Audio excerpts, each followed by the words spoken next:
નમસ્કાર દર્શક મિત્રો, ગુજ્જુ દર્શનમાં આપનું હાર્દિક સ્વાગત છે। આજે આપણે વાત કરીએ તો આછોદ અત્યારે આમોદ તાલુકાનું ખૂબ જ હાઈલાઇટ થતું ગામ છે, જેની અંદર ખૂબ જ મોટા પાયે ગામના વિકાસના કામોમાં ભ્રષ્ટાચાર અને જે અહીં આગળ આપણે વાત કરીએ જે ખાડીનું ખોદકામ થઈ રહ્યું છે તે ગેરકાયદેસર રીતે થઈ રહ્યું છે। જે જગ્યા પર સ્થળ પર ખોદવાનું છે તે જગ્યા ખોદવામાં નથી આવી રહી અને બીજી જગ્યાઓ પર ખોદકામ ચાલી રહ્યું છે અને આડેધડ અહીં આગળ ખોદકામ ચાલી રહ્યું છે, જેની જાણ સિંચાઈ વિભાગ ભરૂચને થતા તેઓની ટીમ પણ અહીં આગળ આછોદ ખાતે દોડી આવી છે। સાહેબ, સ્થળ ચકાસણી કરતા તમને અહીં આગળ શું જોવા મળ્યું અને શું લાગ્યું અને તમે અહીંયાથી શું રિપોર્ટ કરવાના છો?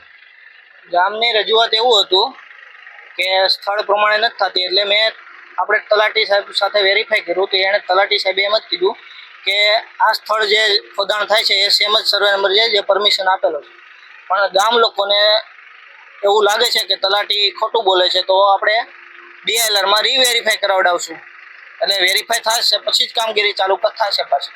સાહેબ, આ પહેલા માપણી સીટ આપવામાં આવી હશે ને માપણી સીટ વગર જ આ લોકોએ ખોદ્યું છે? માપણી સીટની જરૂર ન પડે, કેમ કે ગામના તલાટીનો ઠરાવ લીધો હોય સરપંચનો, તો ગામના જે તલાટી ને સરપંચ હોય એને તો ખબર હોય ને કે આ લોકેશન સાચું છે કે ખોટું છે। સાહેબ, ગુજરાતની અંદર પહેલી વખત આટલી બધી લાંબી આમોદથી દહેજ ઓછામાં ઓછું 40 થી 50 કિલોમીટર માટી નાખવાની છે, તેની ખોદકામની પરમિશન તમે સિંચાઈ વિભાગમાંથી અપાઈ છે? ના, એવું 40 થી 50 કિલોમીટરની નથી। સરપંચનું કેવું છે, સરપંચ પતિનું કેવું છે કે આમોદથી દહેજ સુધીના માર્ગની અંદર આછોદથી માટી ખોદીને નાખી શકાય છે? માર્ગમાં એ રોડના કામમાં 40 કિલોમીટર ખોદકામ સરકારી કામમાં આ માટીનો વપરાશ કરવા માટે સરકારનો સુજલામ સુફલામનો યોજનાનો જે હેતુ છે એમાં ઠરાવ કરેલો છે। સાહેબ, આ ખાડની માટી છે, સાડની માટી, કે લોકોનું કેવું છે કે આ માટી ચાલે નથી, છતાં પણ સરકારે આ માટી વિકાસના કામની અંદર આપેલી છે। સાહેબ, આ માટી કેટલી યોગ્ય છે? એ આ જે રોડનું કામ કે છો એ અમારા ડિપાર્ટમેન્ટ હેઠળ નથી આવતું, એટલે એ માટી ત્યાં યુઝ થાય છે એ રોડના ડિપાર્ટમેન્ટ વાળા ચેક કરીને એને ચલાવી ના ચલાવી એ રોડના ડિપાર્ટમેન્ટ નક્કી કરશે। સાહેબ, આ બાબતની એમને રોયલ્ટી લેવી પડે છે? ના, સુજલામ સુફલામ હેઠળ રોયલ્ટી લેવાની થતી નથી। રેલવેમાં પણ જાય ને સાહેબ, આ માટી અહીંયાથી તમને રેલવેમાં પણ ખોદવાની તમે નાખવાની પરમિશન આપી છે? અમે સરકારી કામ હોય કે જાહેર હિતના કામ હોય કે ખેડૂતના ખેતર હોય, એમાં કોઈ પણ જગ્યાએ માટી લઈ જવા માટે પરમિશન આપેલી છે। અચ્છા, તો સાહેબ હવે તમે અહીંયા આગળ જોયું કે જે જગ્યાએ સ્થળ ચકાસણી કરી તમે તેના રિપોર્ટ પ્રમાણે જે ખાડી છે તે તો સાઈડ પર થઈ જાય છે અને બીજી જગ્યા પર ખોદાય છે, એવું ગામ લોકોનો આક્ષેપ છે સાહેબ? એને આક્ષેપ છે, એના માટે જ અમે માપણી કરાવડાવવાના છીએ। જે તલાટીનું કીધું સ્ટેટમેન્ટ એનું નથી શ્યોર ગામ લોકો, તો પછી એનું વેરીફાઈ કરાવડાવશું, રીવેરીફાઈ કરાવડાવશું। હવે સાહેબ, જ્યાં સુધી માપણી ના થાય ત્યાં સુધી આ કામ બંધ રહેશે કે અત્યારે ચાલુ રહેશે? ના, બંધ રહેશે। બંધ રહેશે? હા, તો સાહેબનું કેવું છે કે જ્યાં સુધી અહીંયા આગળ હવે માપણી ન થાય ત્યાં સુધી આ કામ બંધ રાખવામાં આવશે। જાગૃત નાગરિકોએ ખરેખર આછોદના લોકોએ ખૂબ જ જાગૃતથી અહીંયા આગળ કામ કર્યું। આછોદ ગામની અંદર શું આ ખાડી ખોદાઈ રહી છે કે દરિયાનું ખોદકામ થઈ રહ્યું છે?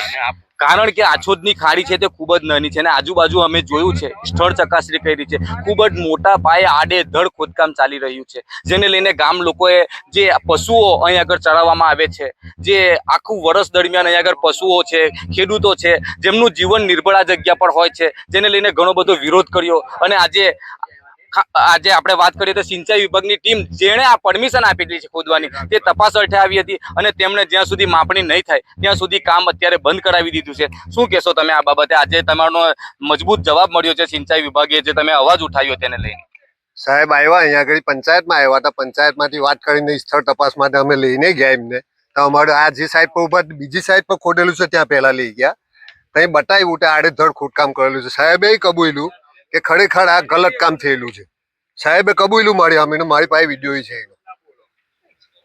ગોચરની જગ્યા ખોદી નાખેલી છે કે જ્યાં ઢોળોને ચડવાની જગ્યા છે, અહીંથી આડે હવે એમની પાસે પરમિશન છે કાંસની, ખાલી કાંસ ખોદવાનો, તેના બદલે એમણે ગોચર ખોદી નાખેલું છે ને ગોચર એ પ્રકારનું ખોદ્યું કે જ્યાં ઢોળ પડે તો બહાર ના નીકળી શકે, એટલે એ નુકસાન પહેલું તો। ત્યાંથી પછી અહીંયા લઈ રોડ બતાવ્યો એમને, રોડની ડીપો બતાવી, ડીપો તૂટી ગયેલી છે, જે અમારા નીચે ગડર ગાલેલા હતા એ ગડર જમ્પ થઈને અલગ થઈ ગયેલા છે, એટલે ડીપો ખલાસ જ થઈ ગઈ, એટલે એવી નવેસરથી બનાવવી પડશે। ત્યાં પછી અહીંયા પુલ પર લઈને આવ્યા, તો આ તમે બધું જુઓ જ છો ને, તમે આગળ બી આવેલા જ હતા। હવે અમે અહીંયા આવીએ છીએ, કોન્ટ્રાક્ટર કામ અમે આવ્યા ત્યારે રોકી દે, પાછા જેવા અમે જઈએ તરત ચાલુ કરી આપે, કોઈ જવાબદારી વાળું છે જ નહીં। તલાટી સાહેબને બોલાવીએ, સરપંચને બોલાવીએ તો એ સ્થળ પર કોઈ આવવા રાજી નથી ને આવતા જ નથી. આજે બી મેં કીધું, જ્યારે સાહેબ પંચાયતમાંથી નીકળ્યા તો તલાટી સાહેબને મેં કીધું કે તમે હાથે ચાલો સ્થળ પર, સ્થળ બતાવી આપો. આપણી પેલા એ તો હાજરીની જોઈ લેશે. આપણી હાજરીની જ અંદર અત્યારે સિંચાઈના સાહેબ આવું કહીને કે કામ બંધ કરાવ્યું છે, તેમ છતાં પણ આ ગાડીઓ ભરાવા જઈ રહી છે. શું કહેશો? બસ આ દાદાગીરી છે ને, એક જાતની દાદાગીરી. ખબર નહીં એમના ઉપર કોનો સાયો છે, કોણ મોટા લોકો એમની પાછળ છે એ સમજમાં નથી આવતું. એ લોકો સાહેબનું નથી વાપરતા અને ખોટકામ ચાલુ છે.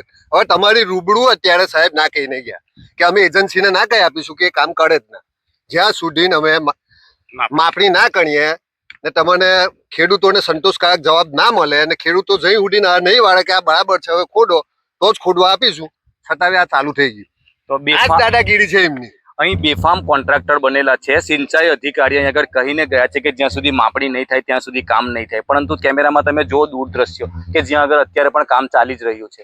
એટલે આ ગામ લોકોનું કેવું છે કે કોન્ટ્રાક્ટરને ખરેખર છાવડવામાં આવી રહ્યો છે. કોના થકી છાવડવામાં આવી રહ્યો છે તે ખૂબ જ મોટો પ્રશ્ન છે, કારણ કે આખું ગામ એક બાજુ છે જ્યારે કોન્ટ્રાક્ટર એક બાજુ કોઈને ગાંઠતો નથી. સરપંચ અને તલાટી સ્થળ પર આવતા નથી. કેમ નથી આવતા તે પણ એક મોટો પ્રશ્ન છે. બીજી બાજુ રેલવેમાં ગઈકાલે માટી નાખવામાં આવતી હતી, ત્યાં આગળ સરપંચ પતિ જાતે જઈને એ માટી પાછી લઈ આવ્યા હતા. એટલે કહેવાનું છે કે અહીંયા આગળ મોટા પાયે ભ્રષ્ટાચાર થાય છે અને તેને આચરવામાં આવે છે. હવે જોવાનું રહ્યું કે આ બાબતે આગળ શું પગલાં લેવામાં આવે છે. જાવેદ મલિકનો રિપોર્ટ, ગુજ્જુ દર્શન, આમોદ.